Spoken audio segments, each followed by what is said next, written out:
Hai guys, selamat datang di channel Gereja Internet. Jangan lupa klik tombol subscribe dan nyalakan lonceng pemberitahuan supaya kamu bisa mendapatkan pengajaran setiap minggunya tentang kebenaran yang alkitabiah. Klik subscribe itu nggak bayar guys. Tapi dengan klik subscribe, kalian baru saja mendukung Gereja Internet supaya terus dapat berkembang di dunia YouTube. Jangan lupa like, comment, and share ya guys. Engkau yang terus melayakkan kami ada di hadapan hadirat-Mu Tuhan. Sepanjang hidup kami bahkan sampai dalam kekekalan. Biarkan Engkau Tuhan yang melayakkan kami tetap ada dalam hadirat-Mu semata-mata. Kinara hasyitikia narana malabatas santaku. Terima kasih Tuhan, terima kasih. Terima kasih Roh Kudus. Malam ini Engkau yang beracara di tengah-tengah kami. Apa yang di dalam hati-Mu yang terdalam Tuhan, sampaikan kepada umat yang Kau cintai. Kami tahu sesuatu yang ilahi melanda kami hari ini, mengubah hidup kami makin serupa dengan Engkau sendiri. Terima kasih Tuhan, terima kasih. Terima kasih Tuhan Yesus. Kami bersyukur Tuhan. Dalam nama Tuhan Yesus. Semua yang siap terima berkat-Nya berkata, amen. Berikan kemuliaan buat Tuhan kita. Silakan duduk dalam hadirat Tuhan. Shalom. Saudara sekalian, hari Sabtu yang lalu kita buat sebuah acara. Setiap ada kesempatan kita gunakan dengan apa yang kita punya. Sabtu lalu banyak orang merayakan Valentine. Kita buat acara The True Soulmate. Dan kita melihat ada ribuan holi penuh dengan jiwa-jiwa. Dan kemudian kita buat altar call. Dan hari itu dari pagi kita sudah mulai baptis. Dan kemudian malam dilanjutkan lagi 932 jiwa yang kita persembahkan buat Tuhan. Saudara, saya ingin ajak Anda lihat akan klipnya beberapa menit. Kemudian saya akan sampaikan firman Tuhan. Pak Yusak di tengah-tengah kita. Dan nanti beliau akan memberkati kita. Amin, saudara. Saudara bantu doa, kita sudah ada 2.255 yang sudah mendaftar untuk baptisan berikutnya. Hari Minggu nanti saya akan baptis lagi, saya belum tahu berapa, tapi yang sudah terdaftar ada 2.255 jiwa. Kita sebetulnya mentargetkan 3.000 jiwa, tapi dengan yang daftar, maka kita berkata sudah lewat 3.000 yang pasti akan kita bawa ke Tuhan dalam bulan ini. Ini masa tuaian yang luar biasa. Mari kita hidup berbuah untuk kemuliaan nama Tuhan. Mari kita fokus kepada apa yang Tuhan inginkan. Jangan biarkan setan membelokkan langkah saudara, karena seringkali itu akan membawa kita pada berhenti dan terhenti dari sebetulnya mencapai akan destiny kita. Saudara, hari ini saya mau melanjutkan apa yang 2 hari ini sudah kita pelajari. Sekarang mari kita lihat akan satu bagian dari firman Tuhan. Kalau Anda membuka Alkitab, silakan dibuka dengan saya dalam Injil Lukas pasal yang ke-7, mulai ayat yang pertama sampai dengan ayat yang ke-10. Dan sebelum saya baca, sekali lagi saya mau sampaikan kelas Impact akan dibuka bulan April sampai September. Kalau Anda ingin mendaftar 6 bulan dengan kami di Semarang, silahkan Anda ambil formulir isi dan kirim kepada kami. Lukas pasal yang ke-7, mulai ayat yang pertama sampai dengan ayat yang ke-10.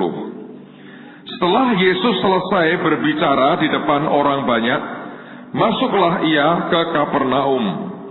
Di situ ada seorang perwira yang mempunyai seorang hamba yang sangat dihargainya. Saudara, Anda garis bawahi kata sangat dihargainya. Hamba itu sedang sakit keras dan hampir mati. Ketika perwira itu mendengar tentang Yesus, ia menyuruh beberapa orang tua-tua Yahudi kepadanya untuk meminta supaya ia datang dan menyembuhkan hambanya. Mereka datang kepada Yesus dan dengan sangat mereka meminta pertolongannya. Katanya, ia layak engkau tolong, sebab ia mengasihi bangsa kita dan dialah yang menanggung pembangunan rumah ibadat kami. Lalu Yesus pergi bersama-sama dengan mereka.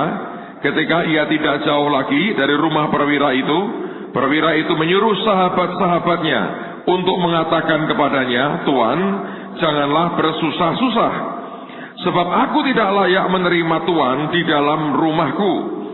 Sebab itu aku juga menganggap diriku tidak layak untuk datang kepadamu. Tetapi katakan saja sepatah kata, maka hambaku itu akan sembuh. Sebab aku sendiri seorang bawahan, dan di bawahku ada pula prajurit. Jika aku berkata kepada salah seorang prajurit itu pergi, maka ia pergi. Dan kepada seorang lagi datang, maka ia datang. Ataupun kepada hambaku kerjakanlah ini, maka ia mengerjakannya. Setelah Yesus mendengar perkataan itu, ia heran akan dia.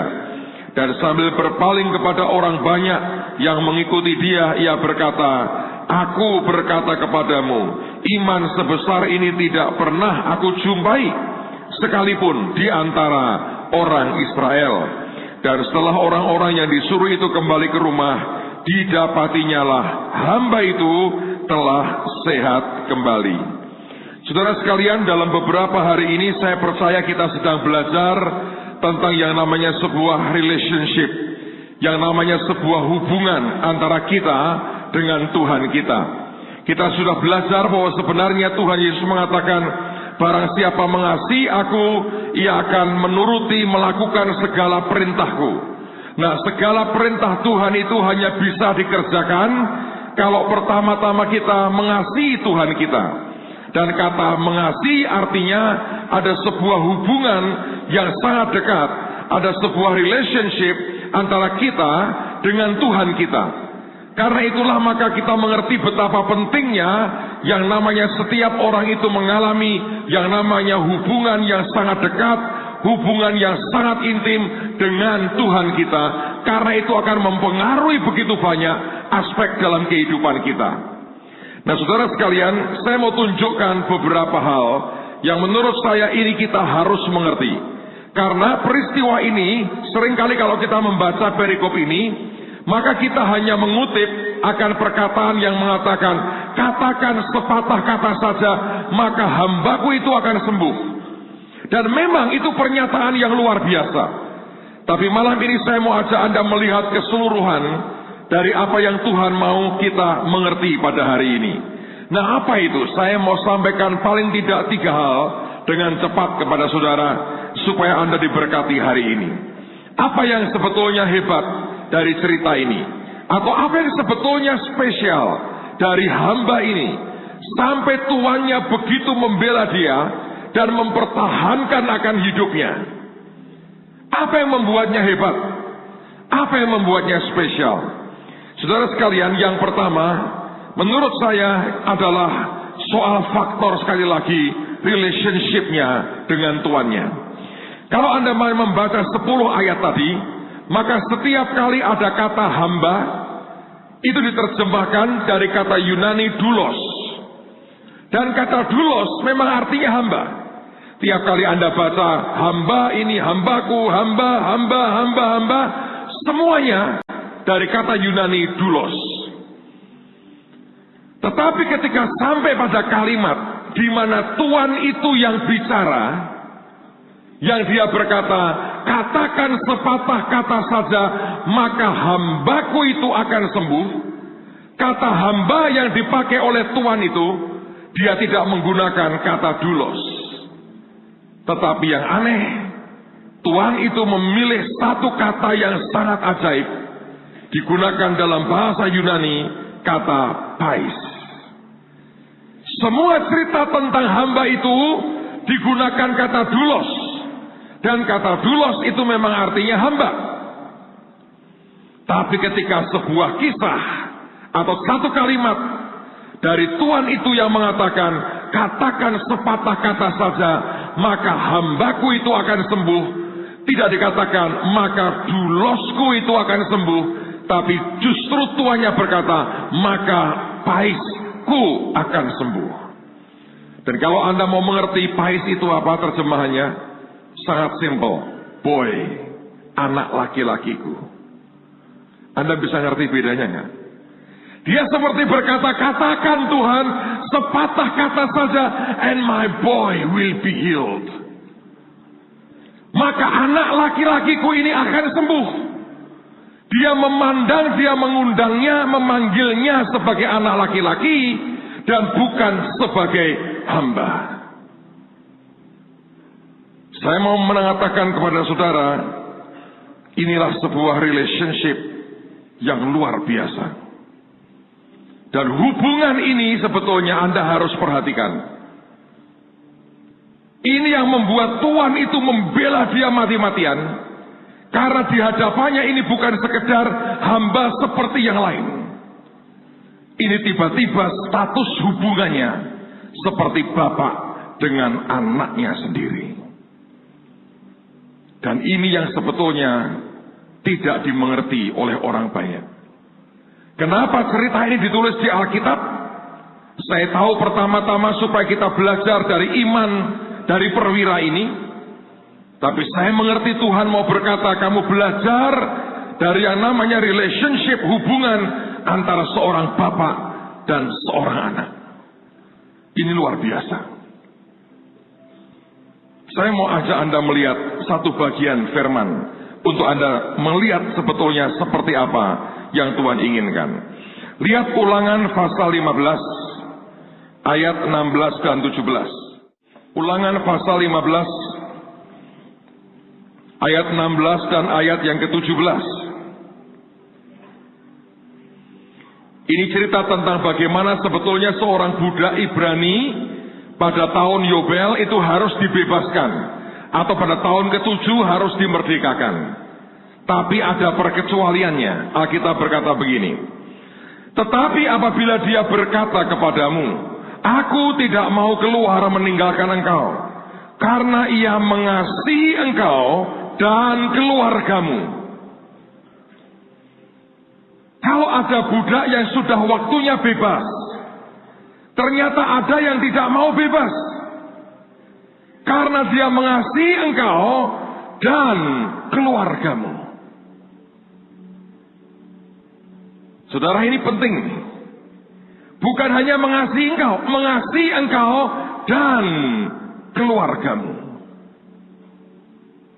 Seringkali kita dikasihi dan dimanfaatkan. Ini enggak. Mengasihi engkau dan keluargamu. Katanya, sebab baik keadaannya padamu, maka engkau harus mengambil sebuah penusuk dan menindik telinganya pada pintu, sehingga ia menjadi budakmu untuk selama-lamanya. Demikian juga kau perbuat kepada budakmu perempuan. Jadi ada budak-budak yang merelakan dirinya jadi budak seumur hidup, tidak mau keluar dari rumah tuannya, walaupun dia punya hak untuk keluar, sebab dia begitu mengasihi tuannya dan keluarganya, karena hidupnya baik di situ. Sebenarnya saudara, Tuhan dengan kita itu maunya begitu. Tuhan tidak ingin terjadi yang namanya hubungan kerja kontrak. Tuhan tidak ingin adanya hubungan kerja karena sebetulnya Anda hanya mencari keuntungan atau upah.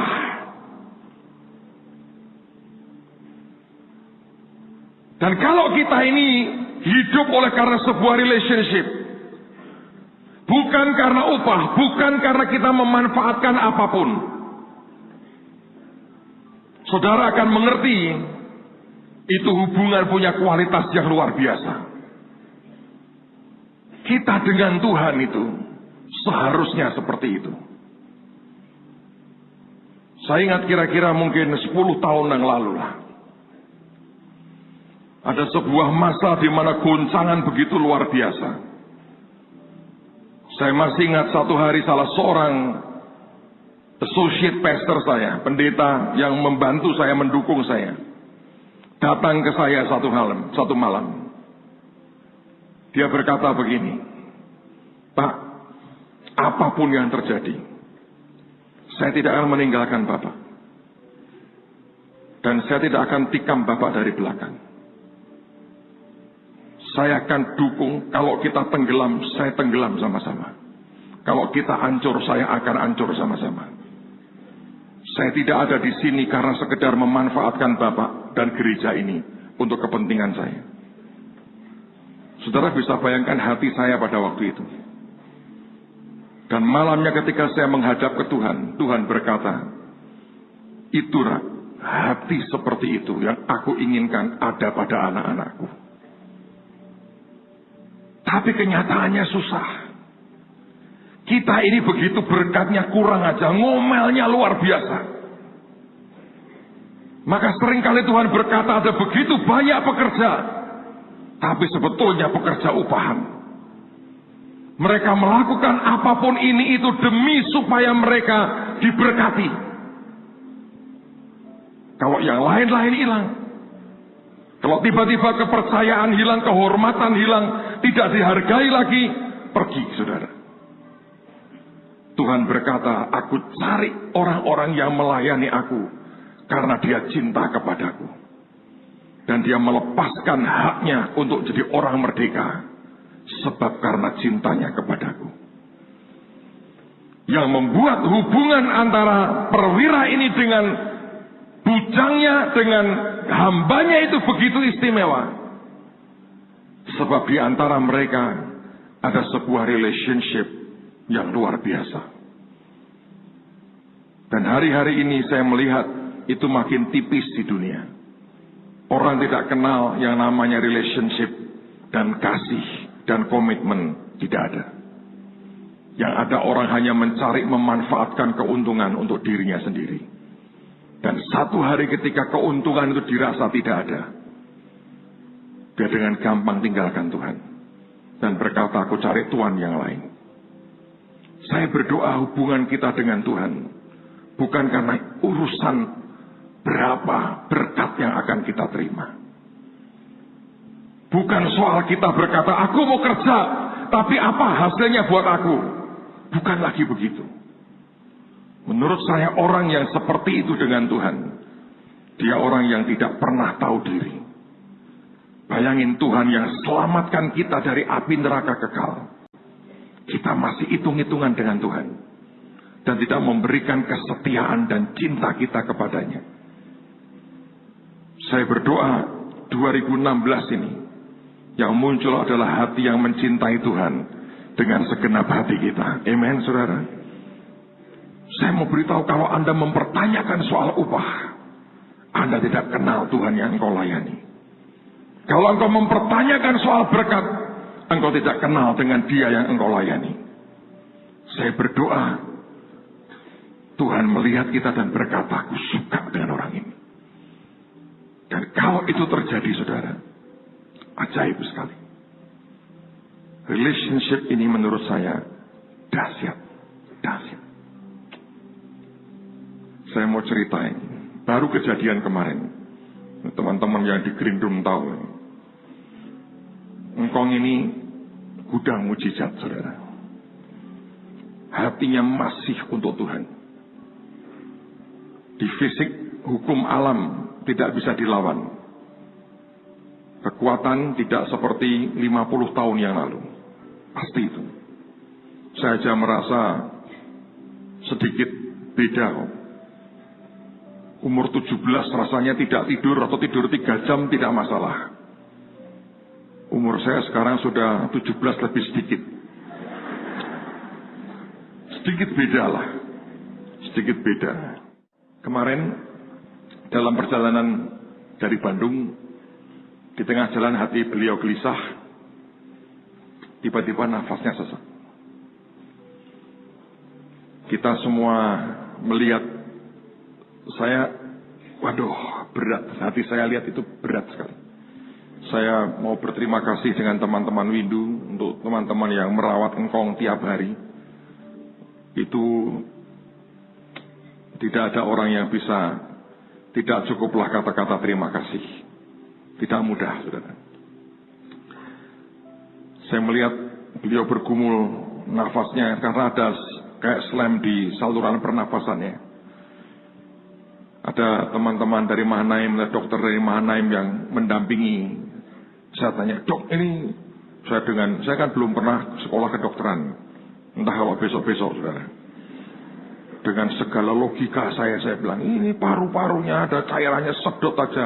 Dia ketawa, sudah apa di ronsen, cuma dikit, nggak ada efeknya. Oh bukan karena itu, bukan. Saya bilang, karena apa? Itu di salurannya ada slamnya. Dan itu adanya di bagian paling bawah. Terus diapain? Ya begini-begini aja yang kita bisa buat. Kemarin ada ibu ini sudah, anak wedok ini sudah dari perang, kayak rasata kayak tarano. Karena itu dikeblok di sini dan dipukuli biar ngeblaknya malah kebanter, buak sampai kaget. Saya bilang gini, wah dasar suka perang ini semua keluar karatenya, saudara. Saya bilang, wong tua loh ini loh, maaf katanya, refleks, saudara. Tapi saya mau cerita satu pengalaman. Keep it for yourself. Saya nggak pengen cerita ini, tapi menurut saya Anda perlu belajar dunia roh sedikit. Kan saya doa, saya diem, saya doa. Ada Stephen dampingi segala macam. Saya doa, Tuhan, saya bilang begini, ini sahabatmu Tuhan. Aku bukannya komplain dan menggerutu dan mempertanyakan Tuhan. Tapi aku pengen tahu, ini ceritanya gimana. Ya toh? Terus Roh Kudus itu luar biasa. Hubungan. Dia bilang begini, tak cerita nih kamu. Terus diceritain zaman sebelum nikah. Ini rahasia keluarga. Tapi wong saya anaknya Pak Yusak, ya hubungnya kayak bapak cerita apa adanya supaya Anda belajar. Hambaku ini, kalau Anda sering dengar khotbah beliau dulu itu, kalau ngomong gini, masa buruk, terserah, ngelinding baik, gitu ya. Di beliau ini tidak mau pegang, minta, enggak pernah. Nah, tapi beliau tidak tahu bahwa suatu hari dia akan mimpin satu pasukan besar, namanya Batra. Ini nggak bisa begitu. Beliau harus dibawa naik Tuhan ke certain level. Ada hukum di mana kita harus mengingini, menghargainya, dan minta. Ada hukumnya. Maka Tuhan kasih pasangan.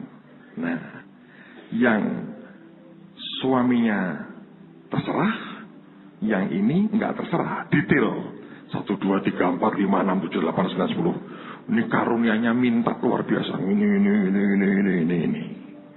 Nikahlah puluhan tahun. Nah, Tuhan ngomong gini. Dalam puluhan tahun pernikahan ini, akhirnya yang istrinya kan berjasa. Ya toh, mintakan ini, mintakan itu, mintakan ini, mintakan itu.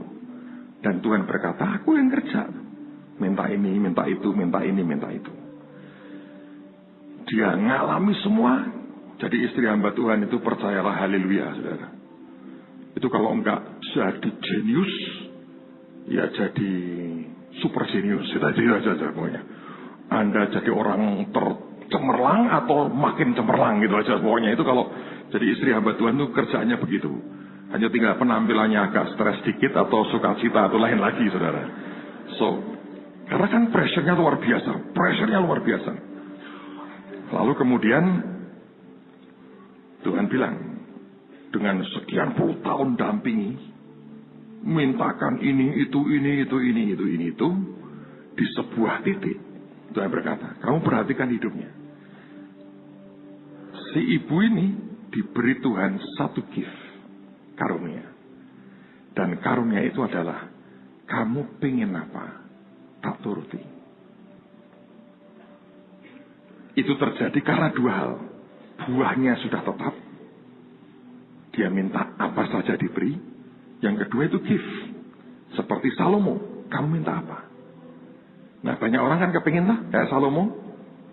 Ada nggak satu saja yang seperti itu? Belum tentu di tengah-tengah kita ini. Oke? Nah, saya kemarin sudah cerita. Ini banyak hal yang aneh. Beliau pulang tanggal 12.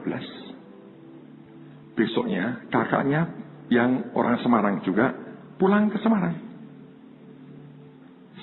Di mobil mau ke airport di Bandung, ngomong gini, loh, kok kowe jemput aku? Nah, itu bukan Tuhan. Karena hanya Pak Yusak yang berani kowe sama Tuhan. Anda ikut-ikutan kurang ajar, kesambar beledek tuh, nggak boleh. Kurang ajar tuh.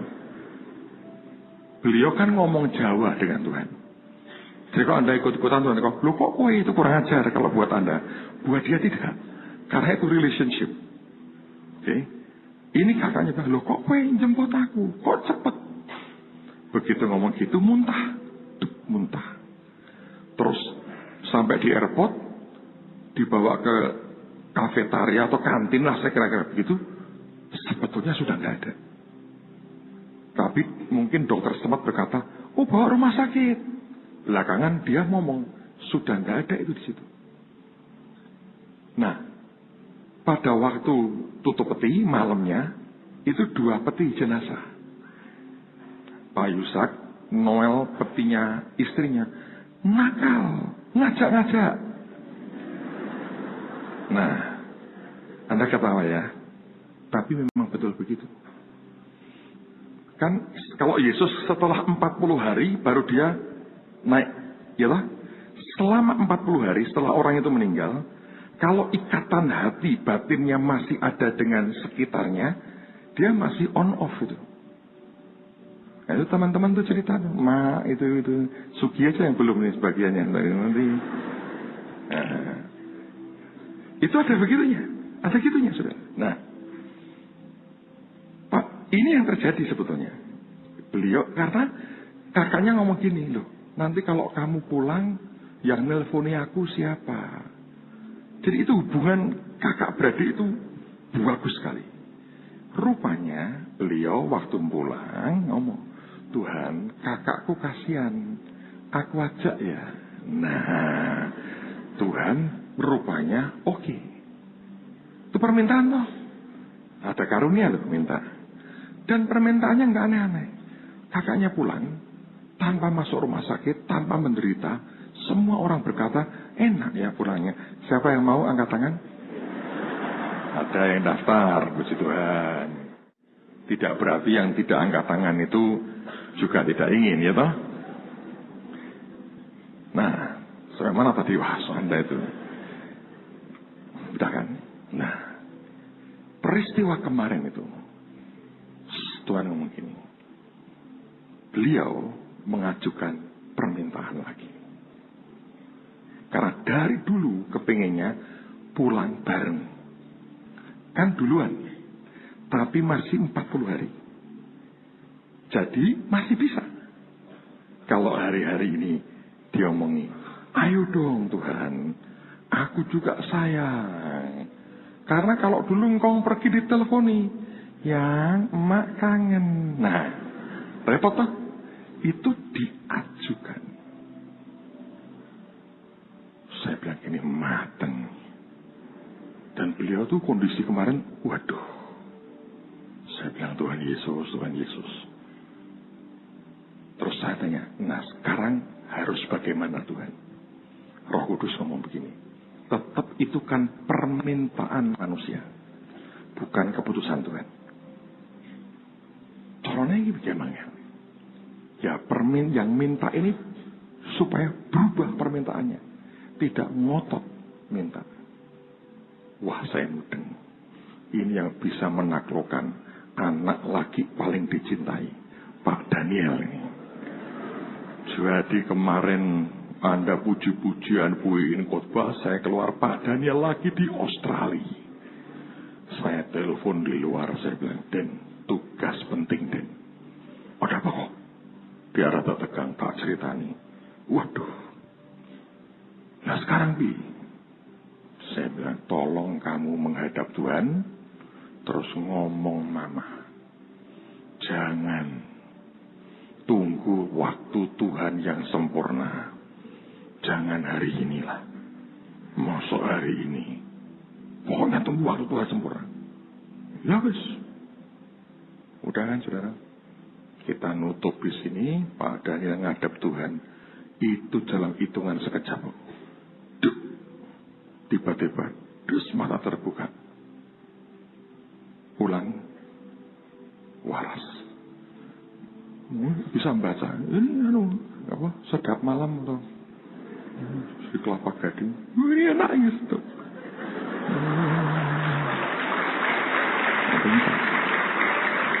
Ini gudang mujizat, saudara. Tadi malam makan banyak, tadi pagi makan banyak, nerima tamu ibu-ibu. Waduh, fans sejak muda itu ngumpul semua. Saya sudah nggak berani ganggu, saudara. Bahaya itu kalau ibu-ibu ngefans tuh Anda ganggu. Bahaya. Tapi Anda boleh percaya, boleh tidak, itu sekejap loh. Gitu. Rupanya itu si anak berhasil merayu mamanya. Nah, jangan. Iya deh, nggak jadi. Makanya Anda tuh jangan suka terlalu banyak ikatan dengan dunia. Nanti Anda minta-minta, ngajak-ngajak itu repot. Anda boleh nggak percaya, nggak masalah. Tapi itu yang terjadi kemarin. Relationship itu seperti itu. Tuhan bisa. Mana ayatnya Pak? Pak kasih ayat. Habil sekalipun sudah mati masih bicara. Habil. Ayo. Bisa. Orang sudah meninggal itu tetap jiwa rohnya bisa. Enggak sembarangan terus kemudian tiba-tiba beliau ke sini nunjuki yang ini. Siapa yang suka makan babi? Oh, tunjuki ayo ikut aku. Enggak ada gitu, enggak ada. Tidak bisa semena-mena begitu. Enggak. Tapi dengar baik-baik, saudara. Itu relationship. Itu hubungan dengan Tuhan secara pribadi. Amen. Saudara kalau ngerti itu ya, ajaib sih. Jadi sesuatu yang di fisik kelihatan. Itu urusannya bukan yang di fisik. Itu ada dunia roh. Dan orang mesti main di situ, ngerti aturannya. Nah kita ini seringkali nggak tahu, ngawur. Tapi saya melihat dari pengalaman itu, kita mengerti bahwa Tuhan itu bisa melakukan hal-hal yang ajaib. Yang percaya katakan amin. Yang kedua berikan kemuliaan buat Tuhan kita. Alright? Yang kedua, Alkitab mengatakan bahwa hamba itu sangat dihargainya. Kalau Anda lihat terjemahan dikatakan who was dear to him. Kata dihargai di sini sebetulnya itu terjemahannya adalah sebuah tempat yang sangat terhormat di mana seseorang itu boleh ada melayani di hadapan raja. Di masa itu ada banyak hamba yang kerja di kerajaan. Tapi tidak semua hamba itu boleh menghadap raja. Ada yang bagiannya di luar. Ngadep raja tidak boleh. Jadi hamba ini bukan sekedar seperti anak buat perwira ini. Tapi perwira itu sangat menghargainya. Dan Alkitab berkata penghargaannya adalah seperti dia itu levelnya ada dalam pelayanan di hadapan raja. Itu yang berbeda, saudara. Dan sebetulnya Tuhan sangat ingin semua kita punya sebuah tingkatan melayani Tuhan di hadapan Tuhan. Pak, apa sebetulnya efeknya? Saya beritahu efeknya besar. Coba lihat beberapa contoh di Alkitab. Mari kita lihat akan Nehemia pasal 2. Nehemia pasal 2. Lihat ayat yang pertama dan ayat yang kedua. Nehemia pasal 2. Ayat yang pertama dan ayat yang kedua.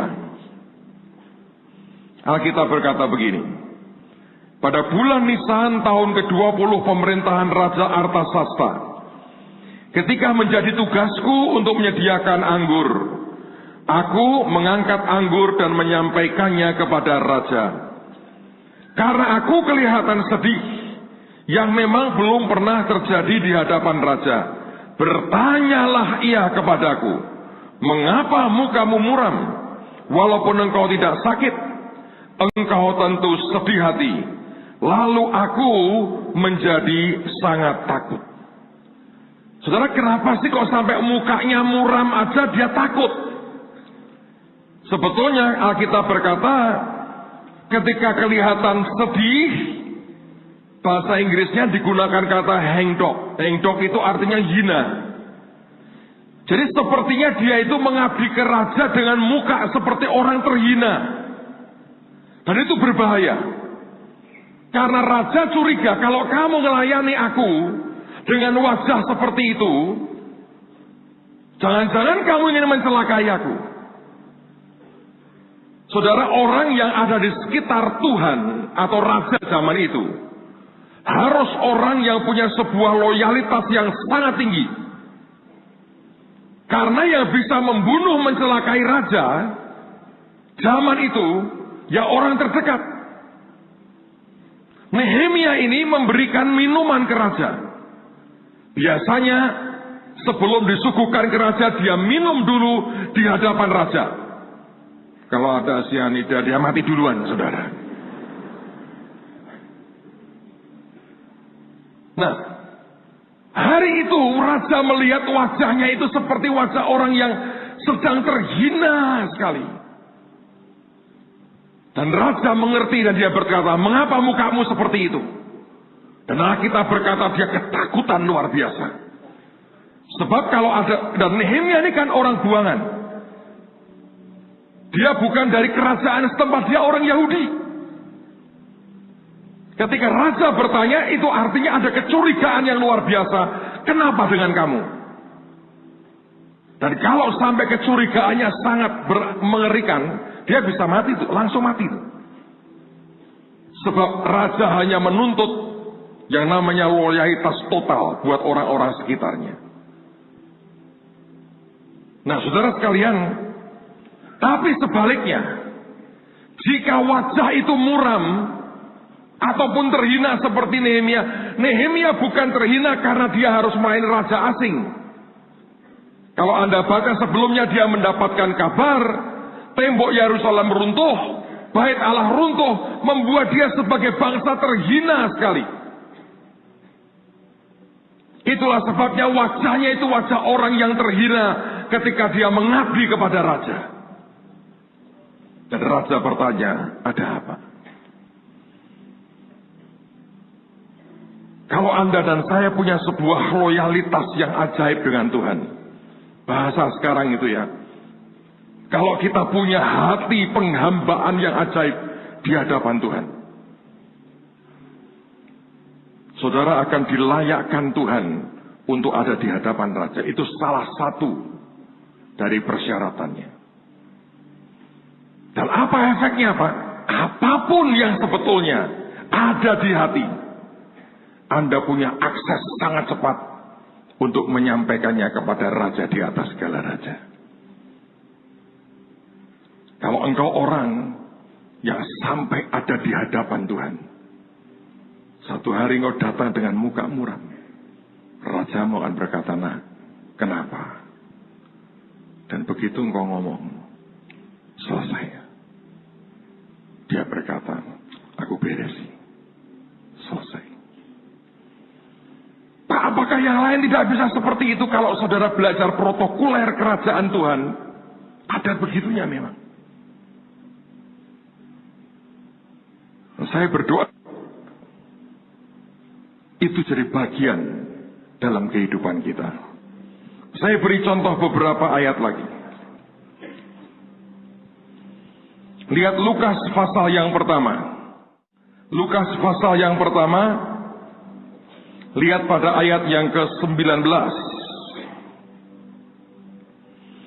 Jawab malaikat itu kepadanya, akulah Gabriel yang melayani Allah. Dan aku telah diutus untuk berbicara dengan engkau dan untuk menyampaikan kabar baik ini kepadamu. Gabriel mengatakan, akulah Gabriel yang melayani Allah. Kalau Anda lihat dalam terjemahan lain dikatakan, I stand in the presence of God. Aku berdiri di hadapan Tuhan.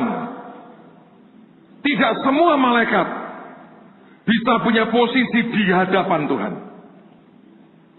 Tapi beberapa malaikat kepangkatannya, posisinya luar biasa. Betul-betul di hadapan Tuhan. Satu di antaranya Gabriel. Kalau Anda membaca seterusnya, Zakaria tidak percaya dan dia jadi bisu. Saudara, yang namanya ada di hadapan Tuhan itu luar biasa. Efek doa kita itu cepatnya luar biasa. Saya beberapa kali mengalami, saudara. Saya kadang-kadang sampai takut untuk bergumam sesuatu aja. Kadang-kadang saya takut. Saya bisa cerita 5-6 orang yang mengalami itu, yang dalam hidup saya. Satu hari ada seorang hamba Tuhan. Dia itu mau kontrak rumah persis di sebelah saya. Orang ini punya karunia, saudara. Suatu hari, dia panggil anak saya yang paling kecil. Dia doakan, dia nubuati. Doa dan nubuatnya bagus. Nah, malamnya anak saya yang paling kecil ini, Sasa, ketemu saya. Saya tanya, Sasa, kamu dinubuati apa? Terus dia ngomong sama saya gini, Papi, nubuatannya bagus semua. Dan menurutku tidak ada yang salah. Tapi kenapa ya di rohku ini, aku nggak bisa nerima dia. Dia ngomong gitu. Kenapa ya Papi, di rohku ini, aku nolak sekali. Saya ini orangnya berpikir positif. Mungkin perasaanmu. Dia bilang, ya mungkin. Tapi aku nggak bisa nyangkali. Dalamku tuh nggak bisa nerima. Kayak nolak. Dalam waktu tidak lama setelah itu, saya mendengar 1-2 hal. Orang ini, saya nggak tahu kenapa, kita berteman baik. Tiba-tiba saya sadar, dari belakang dia lemparin tombak, saudara. Saya kaget. Saya kaget dengan sikap begitu. Satu hari saya pagi-pagi lagi doa. Saya ingat itu tiba-tiba. Terus saya ngadep Tuhan. Saya bilang, Tuhan, aku nggak tahu dengan dia. Rasanya aku nggak pernah memberi yang jelek. Aku buka banyak hal. Rasanya aku nggak pernah ngomongin apapun yang jelek. Dan tiba-tiba seperti ini. Saya ngomong gini. Saya kok nggak nyaman ya Tuhan. Punya tetangga begini. Saya cuma ngomong sekali ya saudara. 2 minggu kemudian saya dengar dia membatalkan kontrak karena tidak punya duit, saudara. Tiba-tiba berkatnya langsung syuk, kontrak dibatalkan. Sampai hari ini tidak pernah dekat-dekat lagi. Saya bisa recall itu ya, mungkin 5-6 orang. Saya bisa ngalami begitu. Begitu saya dengar, saya bilang, Tuhan ampuni aku. Aku tidak berniat mendoakan dia seperti itu. Aku cuma ingin berkata gini, gua gak nyaman nih punya tetangga begini. Saya cepet. Aneh. Normalnya saya gak pernah pengen cerita yang begini-begini. Tapi saya percaya semua kita sudah makin dewasa. Anda mesti lebih kenal akan hati Tuhan. Ngerti akan protokoler kerajaan sorga. Ngerti. Dan pengalaman kemarin terutama buat saya ini sesuatu yang baru. Dunia roh itu serial seperti itu. Real sekali. Buat yang mendengar Anda bisa berkata apakah mungkin. Buat yang dampingi, nungguin dan lihat perubahannya. Kita mengerti itu serial itu. Gabriel berkata, aku nih yang berdiri di hadapan Tuhan. Lihat lagi, 1 Raja-Raja pasal 17.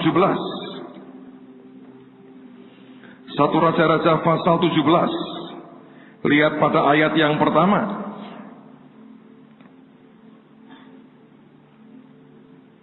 Lalu berkatalah Elia orang Tisbe dari Tisbe Gilead kepada Ahab, demi Tuhan yang hidup Allah Israel yang kulayani, sesungguhnya tidak akan ada embun atau hujan pada tahun-tahun ini, kecuali kalau ku katakan. Kita mendengar, kita membaca terjemahan yang dikatakan, demi Tuhan yang hidup Allah Israel yang kulayani.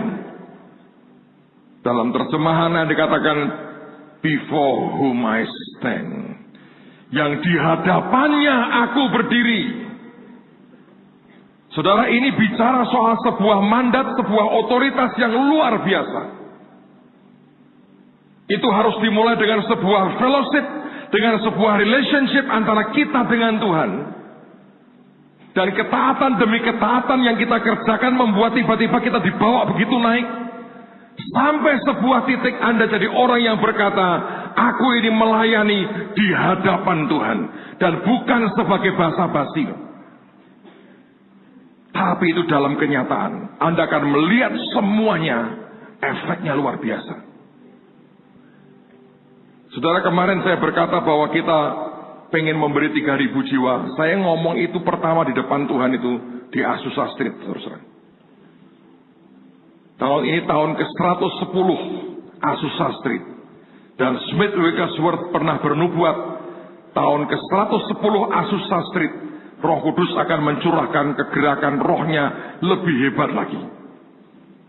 Jadi pada waktu di LA saya mampir ke sana malam-malam, saya jalan itu pendek sekali. Sebetulnya kalau saya boleh berkata, jalan Azusa yang asli itu pun dari ujung sana sampai ujung sana sudah habis, saudara. Pendek sekali. Pada waktu saya jalan itu, saya lihat roh, saya rasain hadirat Tuhan begitu kuat, Roh Kudus yang nyamber kuat. Dan tiba-tiba saya hanya bergumam, Tuhan, aku bawa pulang kegerakan ini untuk bangsaku. Dan saya bilang, Tuhan, kalau boleh, aku mulai dengan 3.000 jiwa dalam 1 bulan ini. Sekejap, dalam 1 minggu Tuhan beri, saudara. Apa itu? Berdiri di hadapan Tuhan. Mari belajar bangun hubunganmu dengan Tuhan. Jalani hidup dalam ketaatan, apapun yang diperintahkan kerjakan.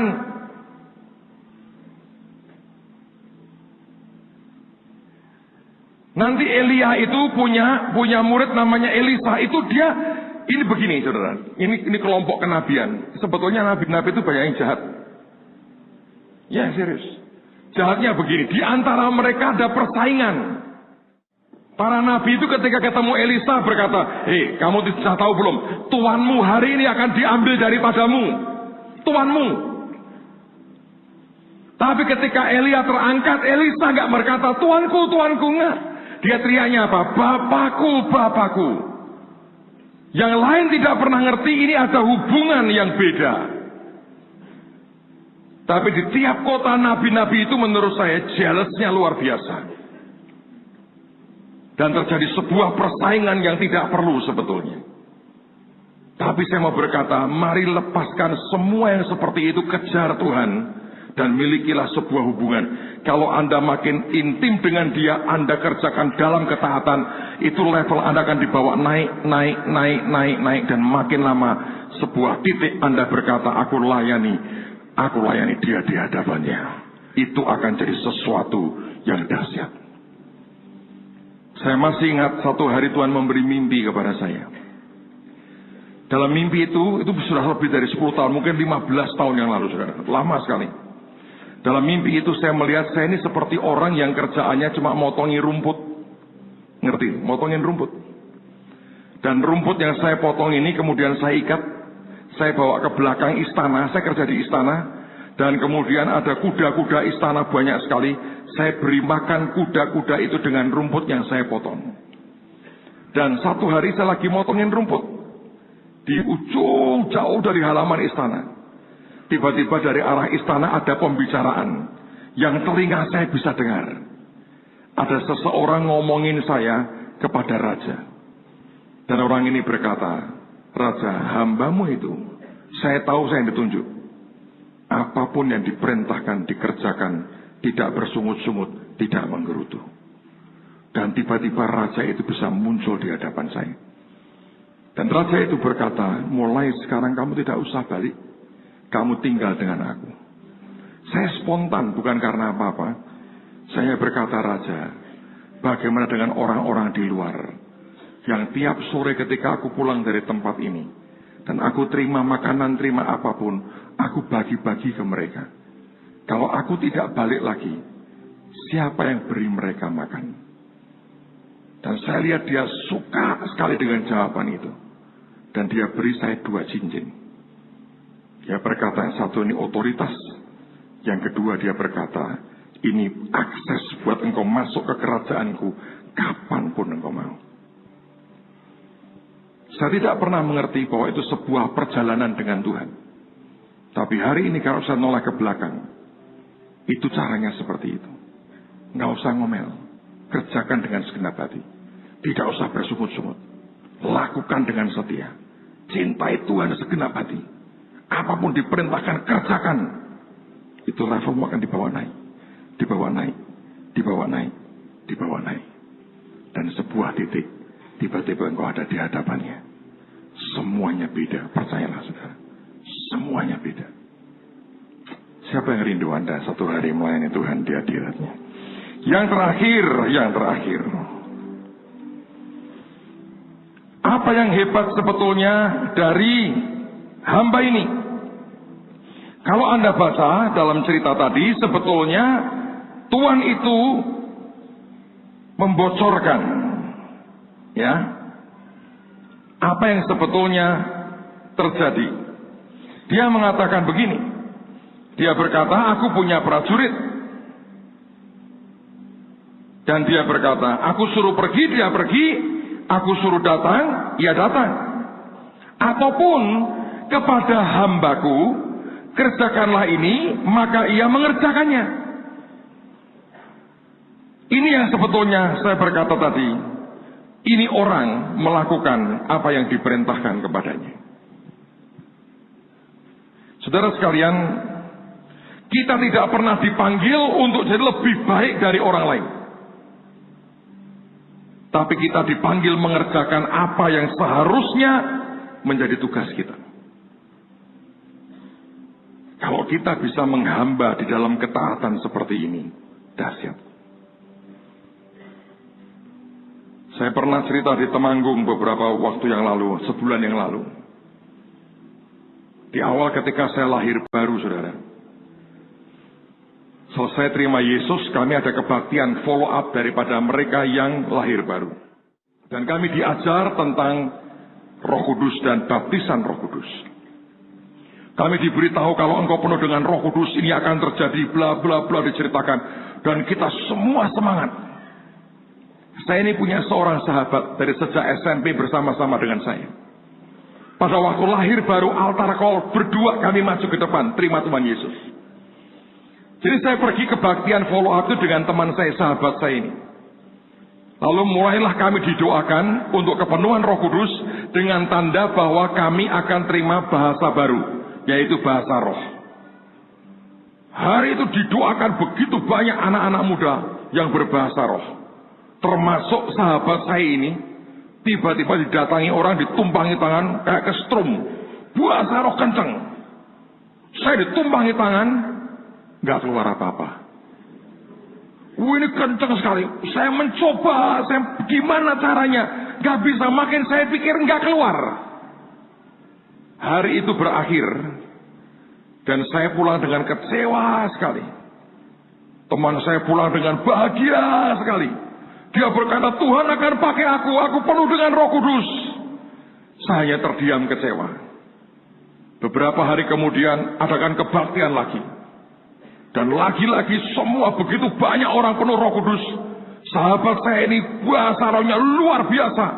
Dia mulai bermazmur. Saya terdiam 1000 bahasa. Terbungkam tidak bisa ngomong apa-apa. Anda bisa kebayangkan. Hati ini kepingin dipakai Tuhan. Tapi 2 kali didoakan tidak keluar apa-apa dari mulut saya. Sampai suatu hari, sore itu akan ada kebaktian lagi. Teman saya ini berkata, nanti datang ya, datang saya jemput. Antusias karena dia tahu dia penuh Roh Kudus. Aku mau dipakai Tuhan. Saya bilang, ya aku datang. Saya pulang dari sekolah, saya lagi naik sepeda sendirian, panasnya luar biasa. Terus saya ngomong ke Tuhan begini, Tuhan, sudah 2 kali didoakan, dan aku tidak mengalami yang namanya bahasa roh. Saya doa dengan pengertian yang saya punya. Aku juga tidak ngerasain apa-apa. Tidak ada Roh Kudus yang turun dalam hidupku. Terus saya berkata begini, tapi aku memutuskan aku tidak akan kecewa. Aku akan mengabdikan diriku kepadamu. Dan kalau sahabatku nanti dipakai oleh Tuhan luar biasa, dia keliling kemana-mana memberitakan firman, membuat mujizat. Tuhan, izinkan aku yang bawain tasnya dia. Itu sungguhan keluar dari hati saya. Umur 17, naik sepeda. Siang-siang saya ngomong ke Tuhan seperti itu. Aku mau Tuhan, bawain tasnya dia. Aku akan layani jadi hambanya dia. Kemanapun pergi, aku akan ikut. Dia khotbah, dia dipakai Tuhan. Aku yang bawain tasnya. Aku minta izin itu saja Tuhan. Saya keluar dari hati lu saudara. Ngomong ke Tuhan. Sorenya kebaktian lagi. Wah, semua antusias. Saya juga berkata, Tuhan, apa enggak boleh sih terima Roh Kudus? Tiba-tiba baru ngomong begitu, ada nyamber saudara. Keluar bahasa roh itu. Wah, kayak air bendungan jebol. Malam itu saya masih ingat. Sampai panitia berkata, ya amin, amin. Baru saya kaget berhenti karena apa? Semua sudah diam kecuali saya saudara. Bendungan jebol. Sampai pakai mic dihentikan ini. Dan saya terus berbahasa roh, malam berbahasa roh, takut hilang. Itu precious sekali. Itu precious. Hari ini kami berdua sama-sama melayani sih. Ya masing-masing beda lah. Dan sering kali ketika saya ingat cerita itu Tuhan berkata, kamu tahu, hati seperti itu nak aku suka. Hati seperti itu aku suka. Tuhan ingin sebuah relationship yang beda dan khusus antara Tuhan dengan saudara. Bukan soal hubungan kerja. Bukan soal aku harus apa, berkatku apa. Tapi kita semua mengabdi kepada Tuhan karena cinta kita kepadanya.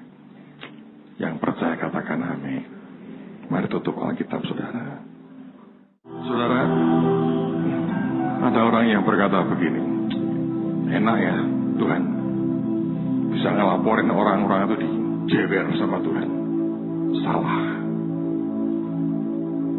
Kepada orang yang pendendam dan ingin menghabisi orang, tidak akan itu diberikan kepada saudara. Kalau Anda tidak tahan, tidak gampang, atau Anda gampang menyerah dengan penderitaan, dan yang muncul kepahitan dan kebencian, yang seperti itu tidak akan diberi. Tapi kalau Tuhan lihat hati yang menghamba, kau tidak pernah ingin melihat orang lain hancur, tapi malah sebaliknya, yang seperti itu, yang seperti itu. Satu hari saya ketemu dengan seorang hamba Tuhan pengacara. Saya ngobrol dengan Pak Hotma setelah kita membuka LBH Mawar Saron di Semarang. Ada banyak kota yang ingin buka LBH yang sama. Minta ke saya, ayo Pak, omongin Pak Hotma buka di kota saya. Buka di kota saya. Ada orang yang berani keluarkan uang untuk segala macam. Pak Hotma cuma tanya begini. Tanya, Pak, dia sedang ada perkara tidak? Oh, ada. Pak Hotma berlanjangan.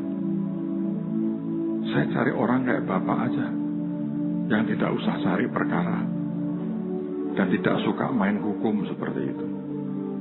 Karena kita bukan senjata untuk diri sendiri. Kita mengabdi untuk Tuhan dan orang-orang miskin. Detik itu Tuhan berkata, "Nak, penguasaan diri itu artinya ada great power, but under control. Ada kuasa besar, tapi dalam kendali. Seandainya semua hamba-hambanya tidak ingin menciderai, melukai satu dengan yang lain, gereja akan punya power dahsyat sekali. Tidak usah tuntut orang lain. Mari mulai dengan diri sendiri." Amen.